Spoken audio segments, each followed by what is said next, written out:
Lorsque le cadavre du dernier blanc, déchiqueté et coupé par morceaux, eut été jeté à la mer, les Noirs, rassasiés de vengeance, levèrent les yeux vers les voiles du navire, qui, toujours enflés par un vent frais, semblaient obéir encore à leurs oppresseurs et mener les vainqueurs, malgré leur triomphe, vers la terre de l'esclavage.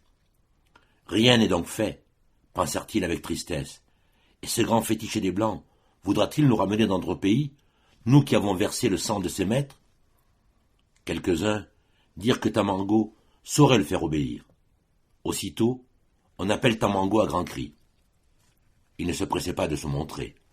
On le trouva dans la chambre de poupe, debout, une main appuyée sur les lèvres sanglants du capitaine. L'autre, il l'attendait d'un air distrait à sa femme Aïché, qui la baisait, à genoux devant lui. La joie d'avoir vaincu ne diminuait pas une sombre inquiétude qui se trahissait dans toute sa contenance. Moins grossier que les autres, il sentait mieux la difficulté de sa position. Il parut enfin sur le tillac, affectant un calme qu'il n'éprouvait pas. Pressé par son voix confuse de diriger la cour du vaisseau, il s'approcha du gouvernail, à pas lents, comme pour retarder un peu le moment qui allait, pour lui-même et pour les autres, décider de l'étendue de son pouvoir. Dans tout le vaisseau, il n'y avait pas un noir, si stupide qu'il fût, qui n'eût remarqué l'influence qu'une certaine roue et la boîte, placée en face, exerçaient sur le mouvement du navire.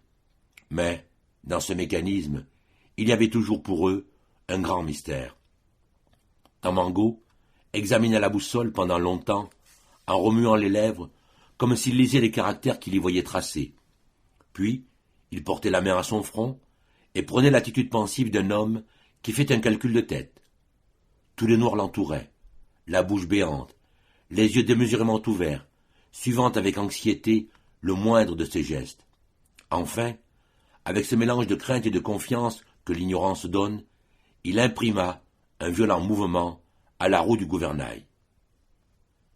Comme un généreux coursier qui se cabre sous l'éperon du cavalier imprudent, le beau brick, l'Espérance, bondit sur la vague à cette manœuvre inouïe.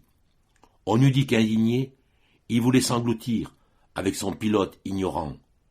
Le rapport nécessaire entre la direction des voiles et celle du gouvernail étant brusquement rompu, le vaisseau s'inclina avec tant de violence qu'on eût dit qu'il allait s'abîmer.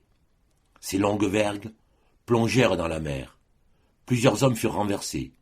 Quelques-uns tombèrent par-dessus bord. Bientôt, le navire se releva fièrement contre la lame, comme pour lutter encore une fois avec la destruction. Le vent redoubla d'efforts, et tout d'un coup, avec un bruit horrible, tombèrent les deux mâts, cassés à quelques pieds du pont, couvrant le tillac de débris et comme d'un lourd filet de cordage. Les nègres épouvantés fuyaient sous les écoutilles, en poussant des cris de terreur. Mais, comme le vent ne trouvait plus de prise, le vaisseau se releva et se laissa doucement balloter par les flots.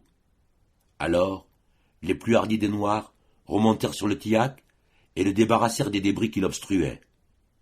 Tamango restait immobile, le coude appuyé sur l'habitacle et se cachant le visage sur son bras replié. Aïché était auprès de lui, mais n'osait lui adresser la parole. Peu à peu, les Noirs s'approchèrent. Un murmure s'éleva, qui bientôt se changea en un orage de reproches et d'injures. « Perfide! Imposteur !» s'écriait-il. « C'est toi qui as causé tous nos maux. C'est toi qui nous as vendus aux Blancs. C'est toi qui nous as contraints de nous révolter contre eux. Tu nous avais vanté ton savoir. Tu nous avais promis de nous ramener dans notre pays. Nous t'avons cru, insensés que nous étions.